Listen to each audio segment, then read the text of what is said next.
Hello दोस्तों, तो कैसे हैं आप लोग। आई होप आप लोग अच्छे होंगे और स्वस्थ होंगे। दोस्तों, आज का वीडियो बहुत ही ज़्यादा इंपॉर्टेंट है, इसलिए पूरा वीडियो देखिएगा, मिस बिल्कुल मत कीजिएगा। लेकिन उससे पहले आप चैनल को सब्सक्राइब करिए, लाइक कमेंट करिए और शेयर कर दीजिए। तो चलते हैं भाई वीडियो की तरफ। वीडियो बहुत ही ज़्यादा इंपॉर्टेंट है, वो इसलिए क्योंकि ये जो न्यूज़ आई है, न्यूज़ फेक है। लेकिन उसका राज क्या है, ऐसी न्यूज़ डालने का मतलब क्या था। तो भाई अरमान मलिक जी के घर से न्यूज़ आई है कि कृतिका प्रेग्नेंट है। अब आप लोग ही सोचिए कि उनके 4 बच्चे हैं और अभी तक ऐसी कोई न्यूज़ नहीं आई थी। हाँ, ये लोग सोच ज़रूर रहे हैं, पर ऐसा कुछ हुआ नहीं। कृतिका का एक ही बेटा है, जैद। इन्होंने सोचा था कि एक बच्चा और करेंगे, लेकिन फिलहाल ऐसी कोई खबर नहीं थी। लेकिन अचानक से एक दिन वीडियो आता है।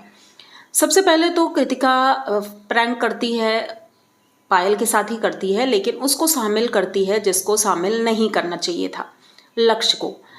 उन्होंने ये बताया कि लक्ष्य प्रेग्नेंट है। अब भाई पायल बहुत गुस्सा होती है, अरमान को बताया जाता है, अरमान भी गुस्सा होते हैं कि भाई बदनामी हो जाएगी, अभी तो उसकी शादी नहीं हुई है।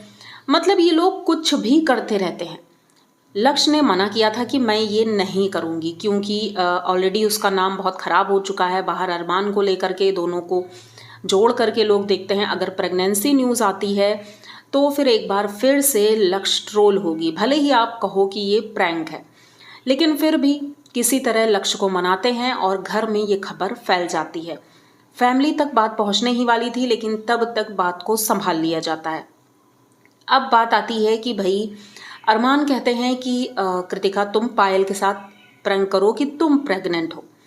अब कृतिका सबको शामिल करती है, अपने ग्रुप के जितने मेंबर थे सबको शामिल करती है और ऑफिस में ही पायल के सामने वो प्रैंक करती है। वो किट लेकर आती हैं, प्रेगनेंसी किट, जो कि जैद के टाइम की थी, वो इन्होंने संभाल कर रखी थी। और वही किट ये पायल को दिखाती हैं कि मैं प्रेग्नेंट हूँ। भाई खुश तो सब लोग हो जाते हैं, भाई खुश कौन नहीं होगा, सभी खुश थे। लेकिन यहाँ पर राज खुल जाता है। लास्ट में अरमान बता देते हैं कि भाई ये प्रैंक था, आप लोगों से माफ़ी चाहते हैं कि आप लोगों के सामने ऐसा किया। लेकिन अब बात यहाँ पर ये आती है कि ये लोग जनता के साथ ऐसा क्यों कर रहे हैं। हमारे देश में आज भी ऐसी कई महिलाएं हैं जो माँ बनना चाहती हैं लेकिन नहीं बन पा रही हैं। इलाज चल रहा है, भाई बहुत परेशान हो रहे हैं, इतनी मन्नतें मांगी जाती हैं, लेकिन इन लोगों ने मजाक बनाकर रख दिया, हर एक चीज़ का मजाक बनाकर रख दिया है कि आए दिन कुछ ना कुछ ये करते हैं। ठीक है, आप कुछ भी प्रैंक करो, लेकिन ऐसा प्रैंक नहीं करना चाहिए था इन्हें।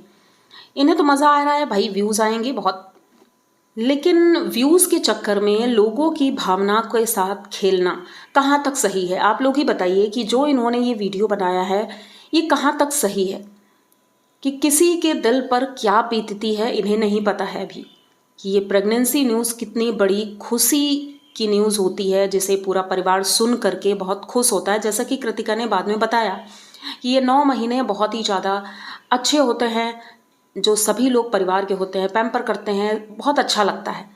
तो ये सारी चीज़ें आपने शेयर की, लेकिन फिर ये झूठी खबर क्यों फैलाई। अब ये झूठी खबर फैलाने के बाद ही ये खुद ही ट्रोल होने लगे। इन्होंने सोचा था नॉर्मल प्रैंक है और कोई कुछ नहीं कहेगा, लेकिन ऐसा बिल्कुल नहीं है। ये कोई नॉर्मल प्रैंक नहीं था, ये प्रैंक ऐसा था जो लोगों की भावनाओं से जुड़ा होता है। और जो माएँ हैं, जो माँ नहीं बन पा रही हैं, बनना चाहती हैं, उनके साथ ये धोखा है। और वैसे भी इनकी फैमिली हमेशा ट्रोल होती रहती है। लक्ष्य की वजह से, लक्ष्य इनके घर पे रहती है, पूरे बच्चों को संभालती है, पूरे घर को संभालती है। एक तरह से जैसे कि लोगों ने कहा है कि ये थर्ड वाइफ है इनकी। लेकिन इन्होंने बात को संभाला और ये कहा कि भाई वो हमारी बहन जैसी है और कुछ भी नहीं। जब लक्ष्य से पूछा गया तो कि आप इन्हें भाई मानती हैं, तो उन्होंने साफ मना कर दिया कि भाई भाई बहन का रिश्ते से बड़ा भी कोई रिश्ता होता है, मैं पायल और कृतिका की बहन हूँ। मतलब ये समझ नहीं आया कि ऐसा क्यों बोला। लेकिन चलो ठीक है, इनके घर पे रहती हैं, पता नहीं उनके फैमिली वाले हैं जो कि रोकते भी नहीं हैं, इनके साथ रह रही हैं, ज़बरदस्ती रह रही हैं। अब इनकी फैमिली वाले तो खुश हैं, भाई इन्हें कंटेंट भी मिला हुआ है, बच्चों को देख रेख भी हो जाती है। अब 4 बच्चे हैं घर में, तो सबकी देख रेख करने वाला भी होना चाहिए, इसीलिए इनके घर में ये जमावड़ा लगा रहता है और ये लोग नए नए कारनामे करते रहते हैं। जैसे कि एक प्रैंक हमने देखा शॉपिंग मॉल में जाती हैं, खूब सज धज के तैयार होकर के, बहुत सुंदर लग रही थी पायल, तो बहुत सुंदर लग रही थी। लेकिन वहाँ जाते ही इनकी साड़ी खुल जाती है। जनता सारी चीज़ें देख रही थी, लेकिन पायल को ही हमेशा क्यों निशाने पर रखा जाता है। कृतिका हमेशा स्मार्ट बनकर और अच्छे से रहती है, और पायल घर का सारा काम भी संभालती, बाहर का भी काम संभालती है। और जब प्रैंक का नंबर आता है तो वो पायल के साथ ही होता है। ज़्यादातर लोग पायल को ही पसंद करते हैं, कृतिका को लोग पसंद नहीं करते हैं। बल्कि ऐसा नहीं है, कृतिका भी सही है और वो पायल के साथ ही काम करती है। पर मुझे नहीं लगता है कि अंदर ही अंदर दोनों की बनती भी होगी। दोनों की नहीं बनती है, ये हमें वीडियो में भी दिखता है। तो जैसा भी है, ठीक है, चल रहा है। लेकिन ये इन्होंने जो किया है बहुत गलत किया है, इन्हें नहीं करना चाहिए था। झूठी प्रेगनेंसी न्यूज़ फैलाने की कोई ज़रूरत नहीं थी। हाँ, आप कुछ और प्रैंक कर सकते थे, तो बस। लेकिन इनसे और क्या उम्मीद ही की जा सकती है, इनके वीडियो ही ऐसे होते हैं। तो चलते हैं, वीडियो से विदा लेते हैं। लेकिन उससे पहले आप चैनल को सब्सक्राइब करिए, लाइक कमेंट करिए और शेयर कर दीजिए। मिलते हैं जल्दी किसी नए वीडियो में, तब तक के लिए बाय।